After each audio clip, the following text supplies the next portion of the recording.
Nagpunta na dito si Vice President Sara Yes. Duterte maaga-aga, no? Before 12 noon, dumating si VP Sara, oras yan sa The Hague. Actually, hindi naman siya nakaschedule today. Ang nakaschedule ngayong araw ay sina Hanilet Avancenia at anak niyang si Veronica Kitty Duterte. Nakapapasok lamang sa oras na kaninang bago tayo mag-save papawid, no, dito sa loob. So ang ginawa ni VP Sara, she was allowed. She asked permission at pinayagan siyang makausap si former President via phone call. Ang tagal ng kwentuhan nila sa telepono.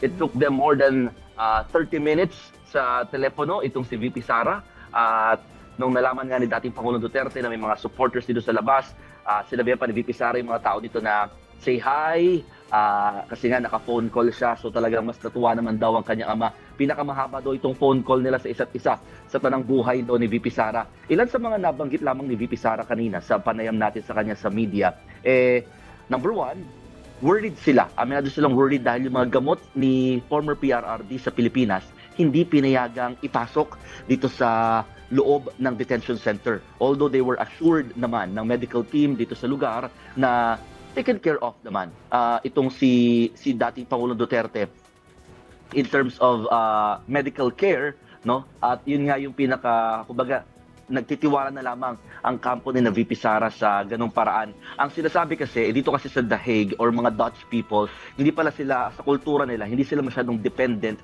pagdating sa gamot, no? So may mga other na pamamaraan sila para mas lumakas daw ang isang tao. So kailangan tumayo, kailangan maglakad ka. Ganon yung ginagawang practice daw at parang pamamaraan ng pagpapagamot at papapalakas sa mga tao dito yan sa detention center. Pangalawang punto, sinabi din ni VP Sara na ipasa niya na yung final document na kanilang hinihintay. Ito yung may kinalaman naman sa legal team ng kanilang kampo.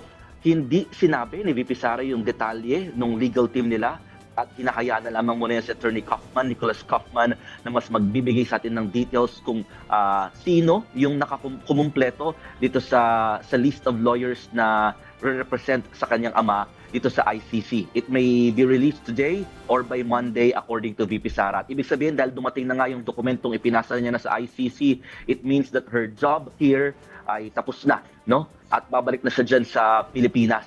Ang sinasabi din niya, sa pagbalik sa Pilipinas, nilinaw niya na lahat daw ng gastusin nila dito, pati ng kanyang mga kapatid, dahil nga relyebuhan sila, may iwan si Kitty, papalit naman sa kanya si Congressman Paulo Duterte, at lahat daw sila, ang rule sa isa't isa, KKB, kanya-kanyang bayad.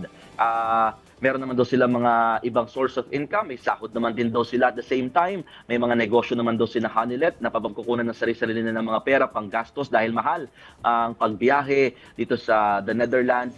At siyempre yung mga gastusin din nila sa pang-araw-araw dito. At hindi daw sila hihingi ng anumang donasyon sa kung sino man, at kung kailangan nila magbenta na lamang ng mga gamit, they will do just to suffice lamang yung kanilang mga gastusin dito sa The Hague while accompanying their father. Pang-apat, yung sinasabi din niya na yung justice system, yung justice na ina-expect sana dyan sa ginagawang Senate inquiry, hindi na daw inaasahan niya ni VP Sara.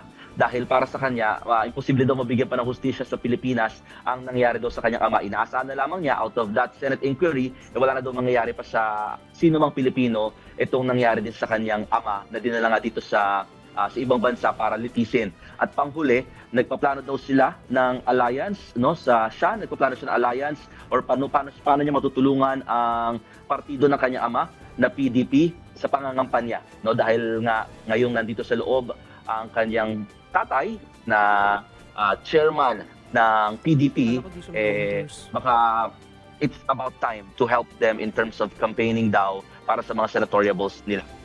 Amon, una, nabanggit ba ni VP Sara kung kailan possible na bumalik na siya dito sa Pilipinas? Dahil nabanggit mo nga, napabalik na siya dito. Mag-overlap ba yung schedule nila dyan ni Congressman Pulong o baka magtagpo pa sila dyan sa Hague bago bumalik dito si VP Sara? Tinanong natin kung kailan exactly, kung mamaya bang gabi, bukas na ba, or this weekend. She requested na they will maintain na lang yung si secret daw muna parang ganon. Hindi na daw muna nila i-divulge, no, yung pagbiyahe niya pabalik ng Pilipinas at di rin daw niya masabi at mukhang hindi naman daw sila mag-overlap ni Congressman Paulo. So talagang uuwi si VP Sara at saka pa lamang pupunta si Congressman Paulo. Hindi rin kasi dinirektang sabi o sagot ni VP Sara kung next week darating si Congressman Paulo dito, yamang nandito pa rin naman si Veronica or si Kitty. Hindi rin sinabi kung kailan uuwi si Honeylet and si Kitty. Hindi pa. Oo. But one thing is for sure, hindi sila uuwi hanggat wala pa siguro dito si Congressman Paulo kasi ngayon yung parang rule nila within the family, may isang maiiwan dapat, may isang kasama dapat si former president while he's still here in The Hague.